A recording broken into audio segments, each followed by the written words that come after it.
우리가 지금 마지막 때를 살고 있다는 것은 누구도 부인할 수 없을 것입니다. 그 증거가 창세기 12장 3절을 보면 이스라엘을 축복하는 자에게는 내가 복을 내리고 너를 저주하는 자에게는 내가 저주하리니 땅의 모든 족속이 너로 말미암아 복을 얻을 것이라 라고 나와 있는데요. 이 말씀은 하나님께서 선택하신 민족, 곧 이스라엘을 축복하는 자는 복을 받고 대적하는 자는 반드시 심판을 받는다는 불변의 법칙을 선언합니다.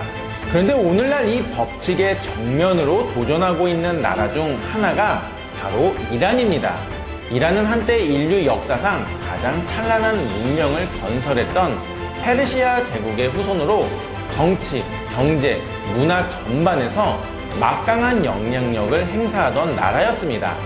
그러나 최근 이스라엘과 전쟁 후 이란은 국제사회의 경제 제재, 내부 정치 부패, 환경 위기, 그리고 특히 심각한 물 부족 사태로 인해 국가 존립 자체가 흔들리고 있었다는 사실 혹시 알고 계셨나요? 그 원인을 깊이 들여다보면 하나님을 대적하는 악한 세력인 이슬람 신정체제에 속하여 마귀의 지시대로 나라가 움직이며 심지어 공개적으로 이스라엘을 세계 지도에서 지워버리겠다라고 선언을 하는 등 하나님 말씀에 대적하는 행위를 서슴지 않고 있습니다. 사실 역사를 살펴보면 하나님의 언약 백성을 대적한 나라가 결국 몰락의 길로 간 사례는 수없이 많습니다. 고대 애굽은 이스라엘을 억압하다가 10가지 재앙으로 무너졌고 바벨론은 성전을 파괴하고 포로로 잡아간 대가로 멸망했습니다. 그리고 지금 에스겔 38장이 마지막 때 일어날 일들을 예언한 내용에 따르면 이란은 말세에 러시아를 중심으로 한 국방연합군에 속하여 이스라엘을 공격하는 자리에 서게 될 것입니다. 하지만 그 결말은 다른 모든 사례가 증언하듯이 하나님의 직접적인 심판일 수밖에 없습니다. 그리고 이 심판은 결국 이란에 이를 수밖에 없으며 지금 그 심판이 실제로 이란 안에서 진행되고 있는 것으로 보입니다. 그러므로 우리가 여기서 알 수 있는 것이 무엇입니까? 맞습니다. 우리는 지금 성경이 예언한 대로 국제 정세가 정확히 흘러가고 있는 것을 목격하고 있습니다. 즉 이것은 단순히 마지막 때를 향해 가고 있는 수준이 아니라 이미 우리가 마지막 때 안에 들어와 있다는 강력한 증거라는 것입니다. 그래서 전 세계 수많은 크리스천들도 주님만이 이스라엘을 모든 원수와 대적의 손에서 지키실 수 있는 유일한 분이시며 예수님을 믿지 않는 이스라엘도 속히 주님께 돌아오는 것이 진정한 참된 안정과 회복의 길이 될 것이다 라고 많이들 이야기하고 있는데요. 그러면 우리는 지금 이란의 몰락을 단순한 정치, 경제 뉴스로만 볼 것이 아니라 성경이 이미 알려주신 하나님의 계획 속 사건으로 바라보아야 된다라는 것입니다. 그래서 이번 영상에서는 성경 중심의 강해 설교로 전 세계 수많은 교회에 깊은 영향을 끼치셨고 미국에서는 목사들의 목사로 불리우는 존 맥아더 목사님의 이란의 성경적 운명이라는 설교 내용을 통해 이 문제를 더 깊이 있게 살펴보겠습니다. 이란은 지금 전례 없는 큰 위기에 직면해 있습니다. 최근 이스라엘과의 전쟁 이후 그 위기는 더욱 심화되었고 국가 존립을 흔드는 여러 문제들이 동시다발적으로 터져 나오고 있다라고 외신은 일제히 보도를 하고 있는데요. 그 중에서도 국가 위기의 핵심 요인 중 하나는 바로 물입니다. 수도 테헤란의 주요 저수지는 이미 6% 수준만 남았으며 가정마다 하루 2시간만 급수가 가능하고 고층 건물에는 물이 2층까지만 도달하는 현실입니다. 심지어 변기물을 세수, 세탁, 목욕, 식수로 재사용하는 극단적인 생활까지 이어지고 있어서 큰 충격을 주고 있는데요. 농업용수와 산업용수도 심각하게 부족해 산업 전반이 마비되고 있고 폐수가 정화되지 않은 채 강과 지하수로 흘러들어가 식수원 자체가 오염되었습니다. 문제는 이 위기가 단순한 자연재해가 아니라 정부가 잘못해서 생긴 재앙이라는 점입니다. 이란은 지난 50년 동안 인구가 2.5배 증가했음에도 수자원 관리 시스템은 개선되지 않았고 지하수를 식수가 아닌 대규모 철강 산업 단지에 공급하는 등 물 공급 우선순위가 잘못되어 왔었습니다. 게다가 지난 10년간 60개의 대형댐을 건설했지만 수력 발전으로 전체 전력의 5%도 생산하지 못하는 비효율을 초래를 했고 오히려 물 부족을 가증시켰습니다. 결국 이란의 이러한 상황은 잘못된 정책과 관리 실패에 누적된 결과입니다. 사실 1979년 이슬람 혁명 이전 이란은 중동에서 손꼽히는 부유하고 현대화된 국가였습니다. 풍부한 석유 자원과 개방적인 경제 정책, 그리고 서방과의 활발한 교육을 통해 수도 테헤란은 중동의 파리로 불릴 만큼 세련되고 번영한 도시였습니다.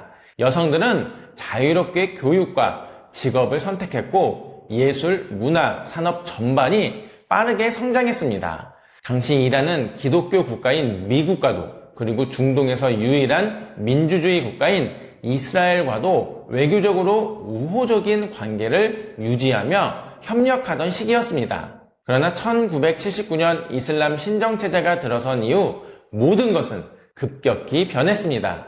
종교 지도부가 절대 권력을 장악하면서 정치적 자유가 억압되고 경제와 사회 전반이 경직되었으며 국가의 우선순위가 국민의 복지보다 오직 이슬람 신정체제의 목표로 쏠리게 되었습니다.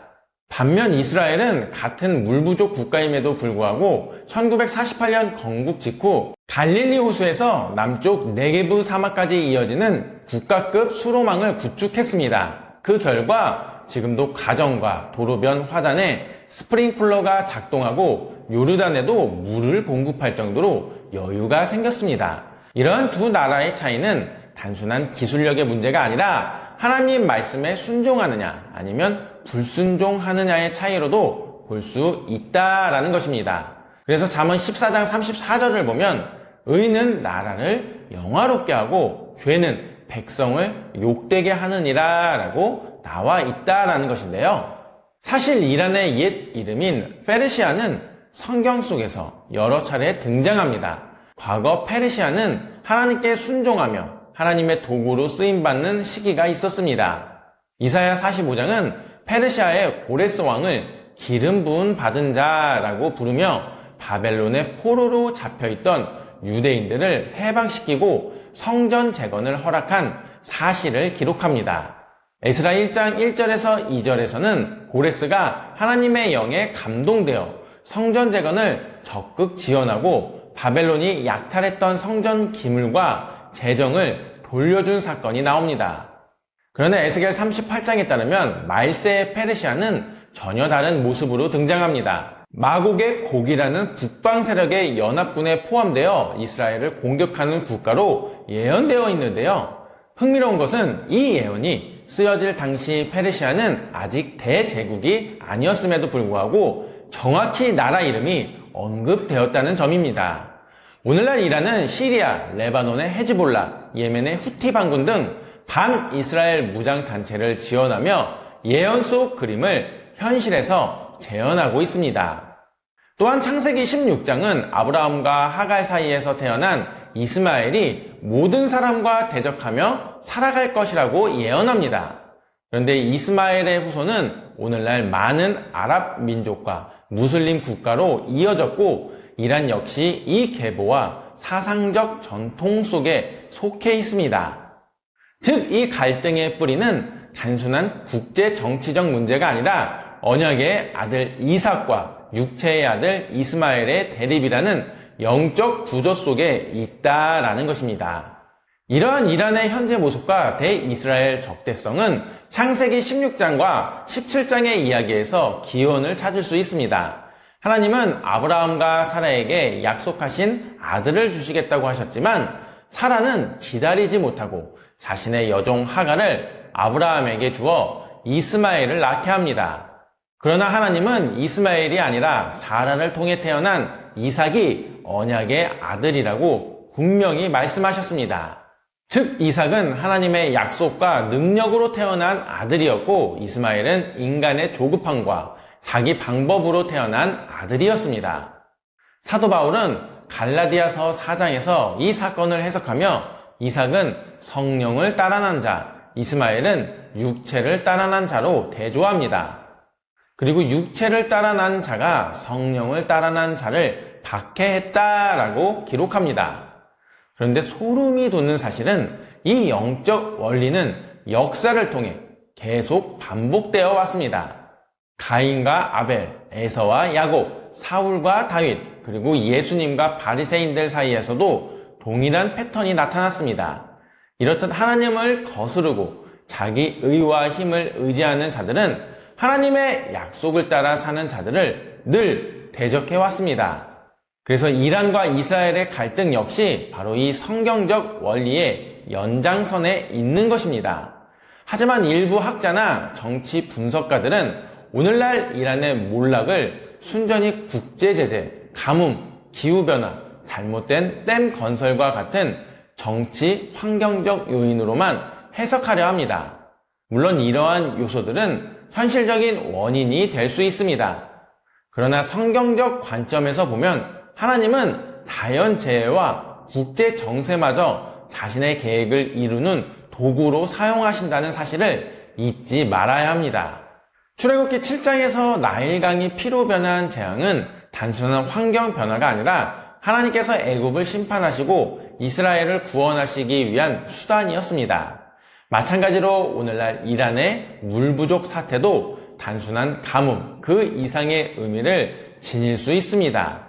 그 이유가 무엇입니까? 맞습니다. 하나님의 언약을 대적하는 나라가 자연과 경제, 사회 전반에서 붕괴되는 것은 성경에 일관된 패턴이기 때문입니다.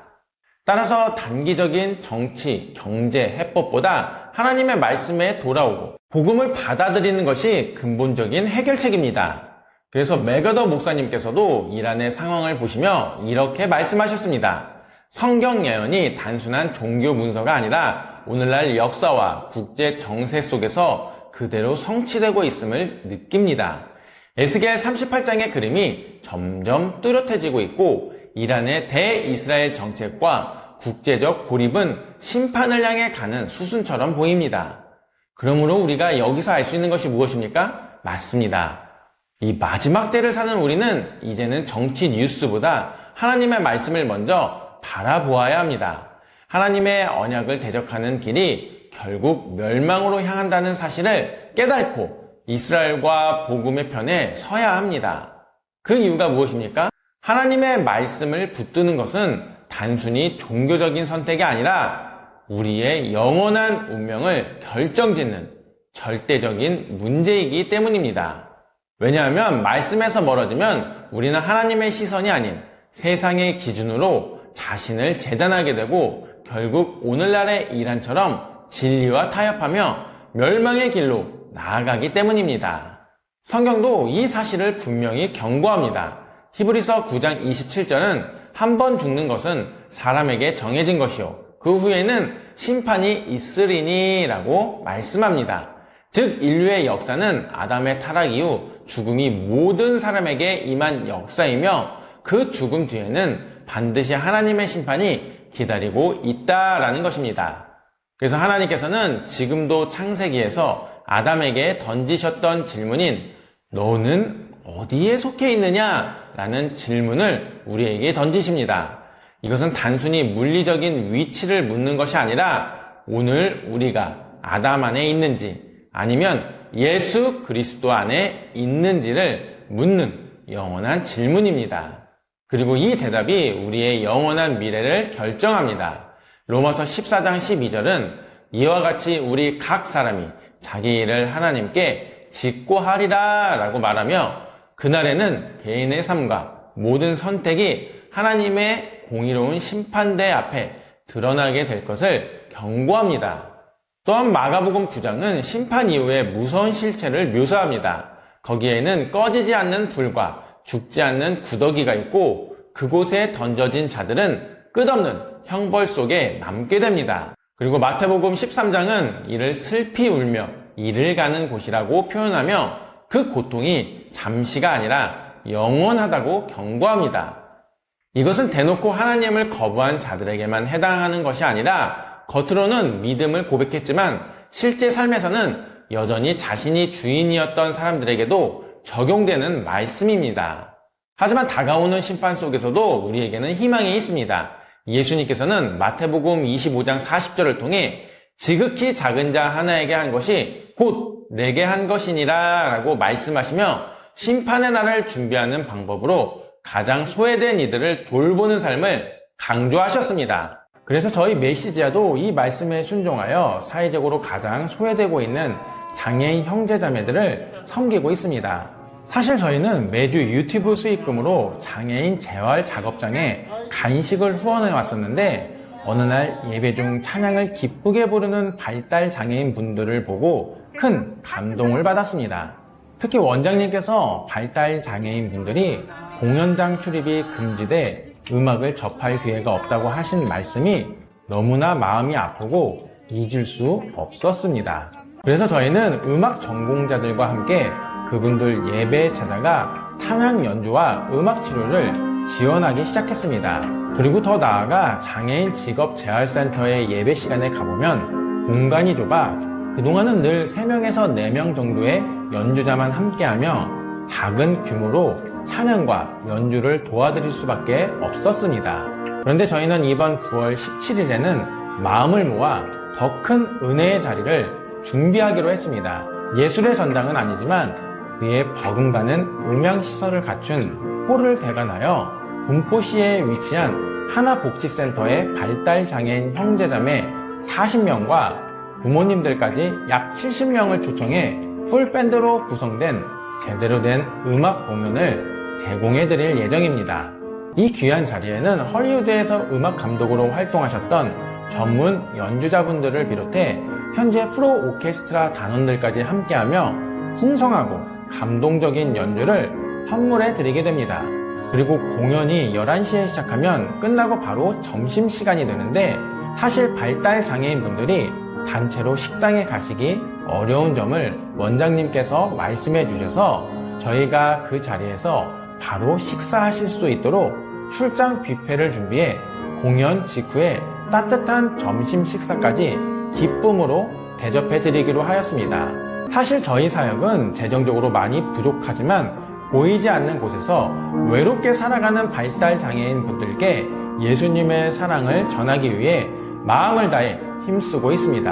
혹시 이 사역에 마음이 있으신 분들이 있으신가요? 그렇다면 일시 후원이나 정기 후원으로 함께 해주시면 감사하겠습니다. 특히 정기 후원은 누군가의 삶을 바꾸는 기적이 될 수 있습니다. 왜냐하면 저희가 찬양의 연주를 진행하다 보면 발달 장애인 분들께서 눈물을 흘리시면서 성령님의 임재를 경험하실 때가 정말 많이 있기 때문입니다. 그래서 저희가 이 영상 고정 댓글에 일시 후원 및 정기 후원을 하실 수 있는 링크를 달아 놓았으니 기도하는 마음으로 동참해 주시면 감사하겠습니다.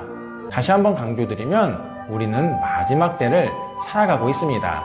그리고 마지막 때를 준비하는 가장 확실한 방법은 초림하실 때에는 십자가 죽음을 당하셨지만 다시 오실 재림주로 오실 때에는 무섭게 심판하시러 오신다고 하신 예수님께 바로 칭찬받는 삶을 살아가는 것입니다. 즉 예수님은 다시 오십니다. 그리고 다시 오실 때 이렇게 물으실 것입니다. 너희는 지극히 작은 자에게 무엇을 했느냐? 그 질문에 우리 모두 예 주님, 저는 그들을 위해 살았습니다 라고 대답할 수 있기를 간절히 소망해 봅니다. 그렇다면 오늘날 하나님께서 택하신 민족 이스라엘을 끊임없이 대적하는 이란의 뒷 배경에는 과연 어떤 영적 흐름과 역사의 뿌리가 자리하고 있었을까요? 이 질문에 대해 존 맥아더 목사님은 성경을 통해 이렇게 답하셨습니다. 우리가 지금 살고 있는 시대는 성경이 예언한 마지막 때와 깊이 연결되어 있습니다. 그 증거 중 하나가 바로 스가랴 12장에서 14장에 이르는 놀라운 예언입니다. 스가랴는 바벨론 포로기 이후 이스라엘 백성이 고국으로 돌아왔을 때 활동했던 선지자입니다. 그는 성전을 재건하고 하나님께 예배하며 다시금 언약의 백성으로 서야 한다고 권면하면서도 단순히 과거 회복만이 아니라 장차 오실 메시아, 그리고 그분의 재림과 이스라엘의 구원이라는 거대한 비전을 선포했습니다. 그의 메시지는 단순히 당시 상황을 위로하는 말이 아니라 인류 최후의 역사와 직결된 말씀이었지요. 그래서 스가랴 12장에서 하나님은 마지막 때 어떤 일이 일어날지를 아주 구체적으로 보여주십니다. 세계 모든 나라들이 작은 나라 이스라엘을 대적하기 위해 연합할 것이며 예루살렘은 그들의 공격 목표가 됩니다.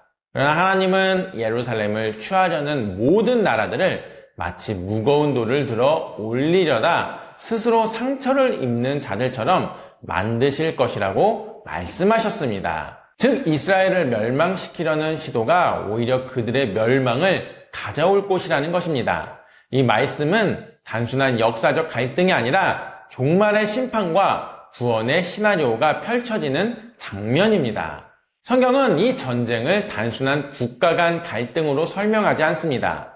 스가랴는 반복해서 그 날에라는 표현을 사용하며 이는 여호와의 날, 곧 하나님이 친히 세상에 개입하셔서 심판하시고 다스리시는 날을 가리킵니다. 지금은 사람들이 자기 뜻대로 혹은 사탄이 공중 권세 잡은 자로서 세상을 다스리는 시대처럼 보이지만 결국 하나님께서 주권을 드러내실 날이 온다는 것입니다. 관련 구절과 관련된 근거를 살펴보면 실제로 오늘날 국제사회의 흐름은 이스라엘에 대한 적대감으로 점점 기울어가고 있습니다. 고대부터 이어져 온 반유대주의는 이제는 반이스라엘 정서라는 이름으로 자리 잡고 있습니다. 유대인을 직접적으로 미워한다고 말하지는 않지만 이스라엘이라는 국가의 존재 자체를 부정하고 그 땅에서 사라져야 한다고 외치는 목소리는 갈수록 커지고 있습니다.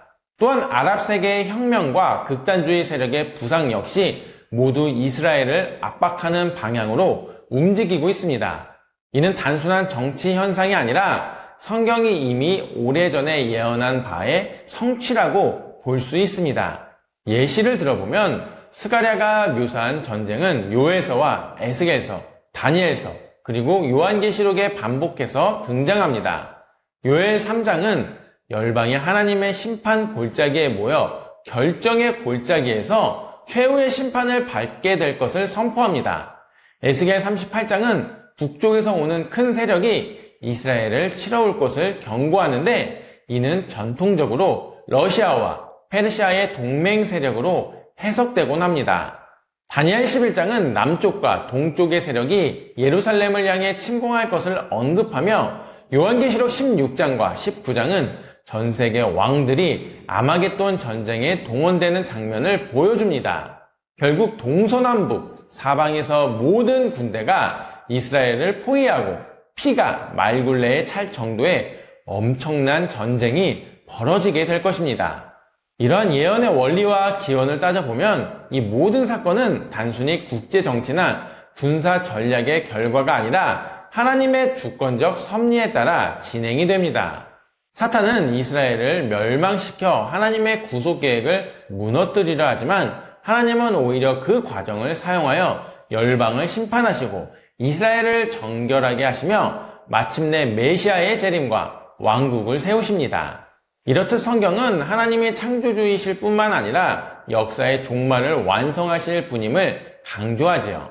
창세기에 나타난 하나님은 하늘과 땅과 사람의 영을 지으신 분이시며 종말에는 그 모든 것을 결말로 이끄실 주권자이십니다. 그러나 여기서 반론과 대안이 제기될 수 있습니다. 어떤 이들은 성경의 이런 묘사를 문자적으로 받아들이는 것은 과장이라고 말하며 기후위기나 환경 파괴 같은 인류적 문제들이 이 세상의 종말을 가져올 것이라고 주장합니다.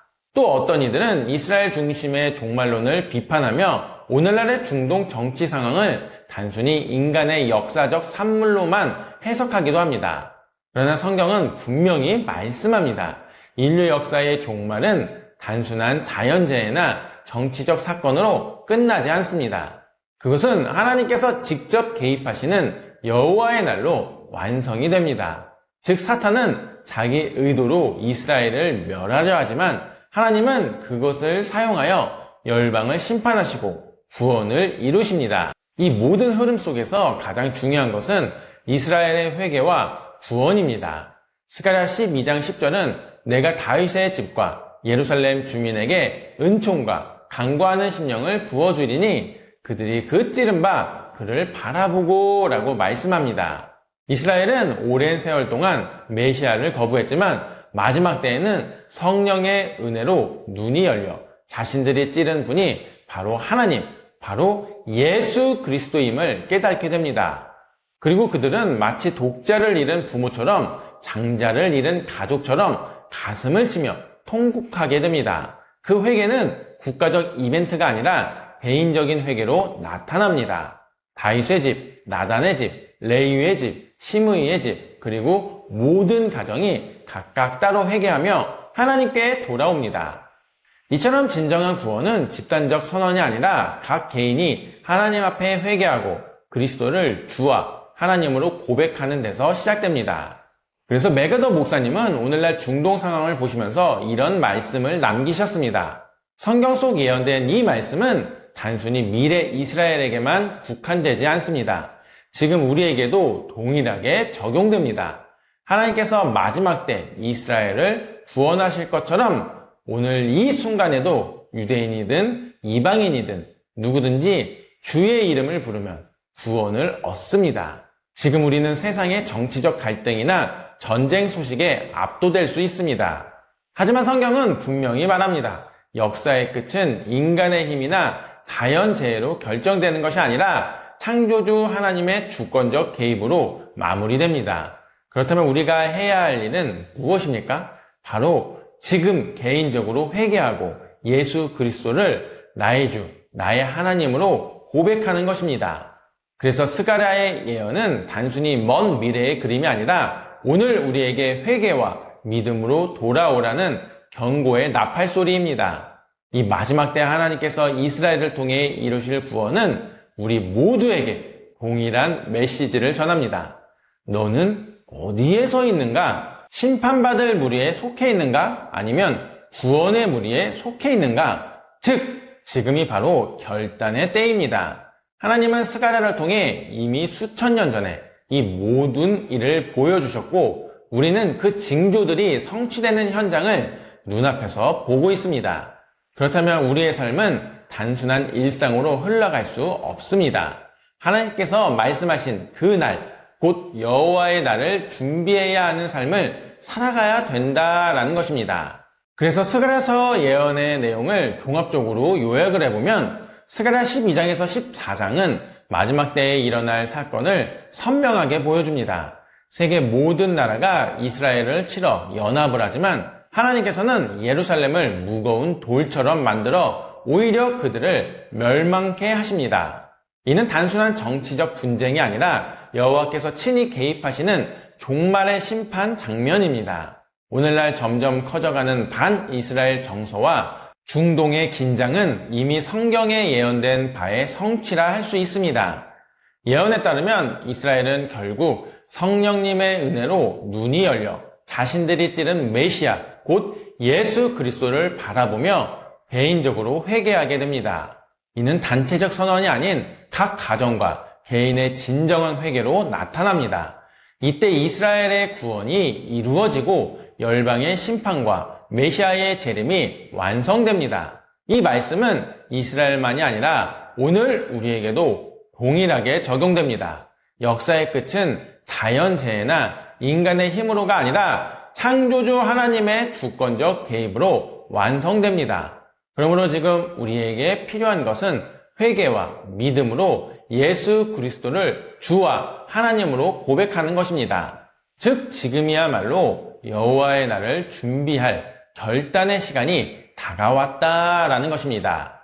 이제 결론을 맺겠습니다. 우리가 지금 마지막 때를 살고 있다는 것은 누구도 부인할 수 없을 것입니다. 그 증거가 창세기 12장 3절을 보면 이스라엘을 축복하는 자에게는 내가 복을 내리고 너를 저주하는 자에게는 내가 저주하리니 땅의 모든 족속이 너로 말미암아 복을 얻을 것이라 라고 나와 있는데요. 이 말씀은 하나님께서 선택하신 민족, 곧 이스라엘을 축복하는 자는 복을 받고 대적하는 자는 반드시 심판을 받는다는 불변의 법칙을 선언합니다. 그런데 오늘날 이 법칙의 정면으로 도전하고 있는 나라 중 하나가 바로 이란입니다.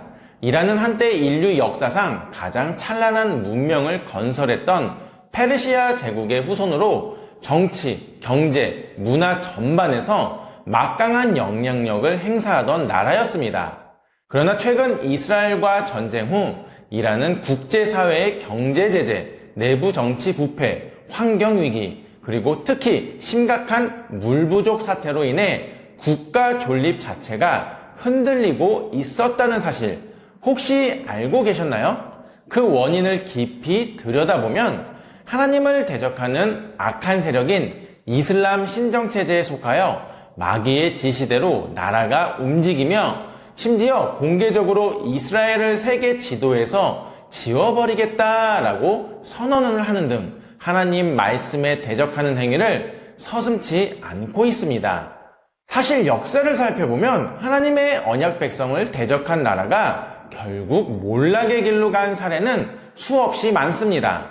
고대 애굽은 이스라엘을 억압하다가 10가지 재앙으로 무너졌고 바벨론은 성전을 파괴하고 포로로 잡아간 대가로 멸망했습니다. 그리고 지금 에스겔 38장이 이 마지막 때 일어날 일들을 예언한 내용에 따르면 이란은 말세에 러시아를 중심으로 한 북방연합군에 속하여 이스라엘을 공격하는 자리에 서게 될 것입니다. 하지만 그 결말은 다른 모든 사례가 증언하듯이 하나님의 직접적인 심판일 수밖에 없습니다. 그리고 이 심판은 결국 이란에 이를 수밖에 없으며 지금 그 심판이 실제로 이란 안에서 진행되고 있는 것으로 보입니다. 그러므로 우리가 여기서 알 수 있는 것이 무엇입니까? 맞습니다. 우리는 지금 성경이 예언한 대로 국제 정세가 정확히 흘러가고 있는 것을 목격하고 있습니다. 즉 이것은 단순히 마지막 때를 향해 가고 있는 수준이 아니라 이미 우리가 마지막 때 안에 들어와 있다는 강력한 증거라는 것입니다.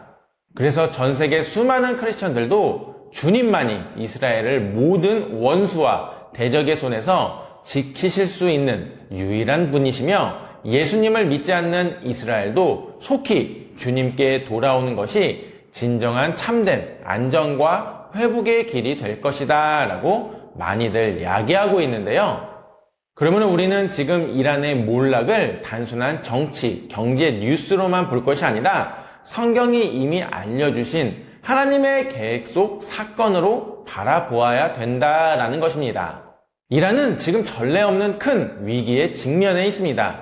최근 이스라엘과의 전쟁 이후 그 위기는 더욱 심화되었고 국가 존립을 흔드는 여러 문제들이 동시다발적으로 터져 나오고 있다라고 외신은 일제히 보도를 하고 있는데요. 그 중에서도 국가 위기의 핵심 요인 중 하나는 바로 물입니다. 수도 테헤란의 주요 저수지는 이미 6% 수준만 남았으며 가정마다 하루 2시간만 급수가 가능하고 고층 건물에는 물이 2층까지만 도달하는 현실입니다. 심지어 변기물을 세수, 세탁, 목욕, 식수로 재사용하는 극단적인 생활까지 이어지고 있어서 큰 충격을 주고 있는데요. 농업용수와 산업용수도 심각하게 부족해 산업 전반이 마비되고 있고 폐수가 정화되지 않은 채 강과 지하수로 흘러들어가 식수원 자체가 오염되었습니다. 문제는 이 위기가 단순한 자연재해가 아니라 정부가 잘못해서 생긴 재앙이라는 점입니다. 이란은 지난 50년 동안 인구가 2.5배 증가했음에도 수자원 관리 시스템은 개선되지 않았고 지하수를 식수가 아닌 대규모 철강산업 단지에 공급하는 등 물 공급 우선순위가 잘못되어 왔었습니다. 게다가 지난 10년간 60개의 대형댐을 건설했지만 수력 발전으로 전체 전력의 5%도 생산하지 못하는 비효율을 초래를 했고 오히려 물 부족을 가증시켰습니다. 결국 이란의 이러한 상황은 잘못된 정책과 관리 실패에 누적된 결과입니다. 사실 1979년 이슬람 혁명 이전 이란은 중동에서 손꼽히는 부유하고 현대화된 국가였습니다. 풍부한 석유 자원과 대박적인 경제 정책, 그리고 서방과의 활발한 교육을 통해 수도 테헤란은 중동의 파리로 불릴 만큼 세련되고 번영한 도시였습니다. 여성들은 자유롭게 교육과 직업을 선택했고 예술, 문화, 산업 전반이 빠르게 성장했습니다. 당시 이란은 기독교 국가인 미국과도 그리고 중동에서 유일한 민주주의 국가인 이스라엘과도 외교적으로 우호적인 관계를 유지하며 협력하던 시기였습니다. 그러나 1979년 이슬람 신정체제가 들어선 이후 모든 것은 급격히 변했습니다. 종교 지도부가 절대 권력을 장악하면서 정치적 자유가 억압되고 경제와 사회 전반이 경직되었으며 국가의 우선순위가 국민의 복지보다 오직 이슬람 신정체제의 목표로 쏠리게 되었습니다. 반면 이스라엘은 같은 물부족 국가임에도 불구하고 1948년 건국 직후 갈릴리 호수에서 남쪽 네게브 사막까지 이어지는 국가급 수로망을 구축했습니다. 그 결과 지금도 가정과 도로변 화단에 스프링클러가 작동하고 요르단에도 물을 공급할 정도로 여유가 생겼습니다. 이러한 두 나라의 차이는 단순한 기술력의 문제가 아니라 하나님 말씀에 순종하느냐 아니면 불순종하느냐의 차이로도 볼 수 있다라는 것입니다. 그래서 잠언 14장 34절을 보면 의는 나라를 영화롭게 하고 죄는 백성을 욕되게 하느니라 라고 나와 있다라는 것인데요. 사실 이란의 옛 이름인 페르시아는 성경 속에서 여러 차례 등장합니다. 과거 페르시아는 하나님께 순종하며 하나님의 도구로 쓰임받는 시기가 있었습니다. 이사야 45장은 페르시아의 고레스 왕을 기름 부은 받은 자라고 부르며 바벨론의 포로로 잡혀있던 유대인들을 해방시키고 성전 재건을 허락한 사실을 기록합니다. 에스라 1장 1절에서 2절에서는 고레스가 하나님의 영에 감동되어 성전 재건을 적극 지원하고 바벨론이 약탈했던 성전 기물과 재정을 돌려준 사건이 나옵니다. 그러나 에스겔 38장에 따르면 말세의 페르시아는 전혀 다른 모습으로 등장합니다. 마곡의 곡이라는 북방 세력의 연합군에 포함되어 이스라엘을 공격하는 국가로 예언되어 있는데요. 흥미로운 것은 이 예언이 쓰여질 당시 페르시아는 아직 대제국이 아니었음에도 불구하고 정확히 나라 이름이 언급되었다는 점입니다. 오늘날 이란은 시리아, 레바논의 헤즈볼라, 예멘의 후티 반군 등 반이스라엘 무장단체를 지원하며 예언 속 그림을 현실에서 재현하고 있습니다. 또한 창세기 16장은 아브라함과 하갈 사이에서 태어난 이스마엘이 모든 사람과 대적하며 살아갈 것이라고 예언합니다. 그런데 이스마엘의 후손은 오늘날 많은 아랍 민족과 무슬림 국가로 이어졌고 이란 역시 이 계보와 사상적 전통 속에 속해 있습니다. 즉, 이 갈등의 뿌리는 단순한 국제 정치적 문제가 아니라 언약의 아들 이삭과 육체의 아들 이스마엘의 대립이라는 영적 구조 속에 있다라는 것입니다. 이러한 이란의 현재 모습과 대이스라엘 적대성은 창세기 16장과 17장의 이야기에서 기원을 찾을 수 있습니다. 하나님은 아브라함과 사라에게 약속하신 아들을 주시겠다고 하셨지만 사라는 기다리지 못하고 자신의 여종 하갈을 아브라함에게 주어 이스마엘을 낳게 합니다. 그러나 하나님은 이스마엘이 아니라 사라를 통해 태어난 이삭이 언약의 아들이라고 분명히 말씀하셨습니다. 즉 이삭은 하나님의 약속과 능력으로 태어난 아들이었고 이스마엘은 인간의 조급함과 자기 방법으로 태어난 아들이었습니다. 사도 바울은 갈라디아서 4장에서 이 사건을 해석하며 이삭은 성령을 따라 난 자, 이스마엘은 육체를 따라 난 자로 대조합니다. 그리고 육체를 따라 난 자가 성령을 따라 난 자를 박해했다라고 기록합니다. 그런데 소름이 돋는 사실은 이 영적 원리는 역사를 통해 계속 반복되어 왔습니다. 가인과 아벨, 에서와 야곱, 사울과 다윗, 그리고 예수님과 바리새인들 사이에서도 동일한 패턴이 나타났습니다. 이렇듯 하나님을 거스르고 자기 의와 힘을 의지하는 자들은 하나님의 약속을 따라 사는 자들을 늘 대적해 왔습니다. 그래서 이란과 이스라엘의 갈등 역시 바로 이 성경적 원리의 연장선에 있는 것입니다. 하지만 일부 학자나 정치 분석가들은 오늘날 이란의 몰락을 순전히 국제제재, 가뭄, 기후변화, 잘못된 댐 건설과 같은 정치, 환경적 요인으로만 해석하려 합니다. 물론 이러한 요소들은 현실적인 원인이 될 수 있습니다. 그러나 성경적 관점에서 보면 하나님은 자연재해와 국제정세마저 자신의 계획을 이루는 도구로 사용하신다는 사실을 잊지 말아야 합니다. 출애굽기 7장에서 나일강이 피로 변한 재앙은 단순한 환경 변화가 아니라 하나님께서 애굽을 심판하시고 이스라엘을 구원하시기 위한 수단이었습니다. 마찬가지로 오늘날 이란의 물 부족 사태도 단순한 가뭄, 그 이상의 의미를 지닐 수 있습니다. 그 이유가 무엇입니까? 맞습니다. 하나님의 언약을 대적하는 나라가 자연과 경제, 사회 전반에서 붕괴되는 것은 성경에 일관된 패턴이기 때문입니다. 따라서 단기적인 정치, 경제 해법보다 하나님의 말씀에 돌아오고 복음을 받아들이는 것이 근본적인 해결책입니다. 그래서 맥어더 목사님께서도 이란의 상황을 보시며 이렇게 말씀하셨습니다. 성경 예언이 단순한 종교 문서가 아니라 오늘날 역사와 국제 정세 속에서 그대로 성취되고 있음을 느낍니다. 에스겔 38장의 그림이 점점 뚜렷해지고 있고 이란의 대이스라엘 정책과 국제적 고립은 심판을 향해 가는 수순처럼 보입니다. 그러므로 우리가 여기서 알 수 있는 것이 무엇입니까? 맞습니다. 이 마지막 때를 사는 우리는 이제는 정치 뉴스보다 하나님의 말씀을 먼저 바라보아야 합니다. 하나님의 언약을 대적하는 길이 결국 멸망으로 향한다는 사실을 깨닫고 이스라엘과 복음의 편에 서야 합니다. 그 이유가 무엇입니까? 하나님의 말씀을 붙드는 것은 단순히 종교적인 선택이 아니라 우리의 영원한 운명을 결정짓는 절대적인 문제이기 때문입니다. 왜냐하면 말씀에서 멀어지면 우리는 하나님의 시선이 아닌 세상의 기준으로 자신을 재단하게 되고 결국 오늘날의 이란처럼 진리와 타협하며 멸망의 길로 나아가기 때문입니다.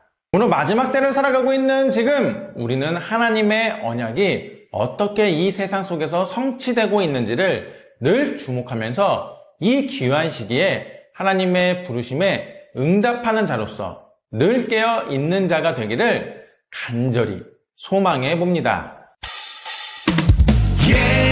예수님의 말씀 함께 전하네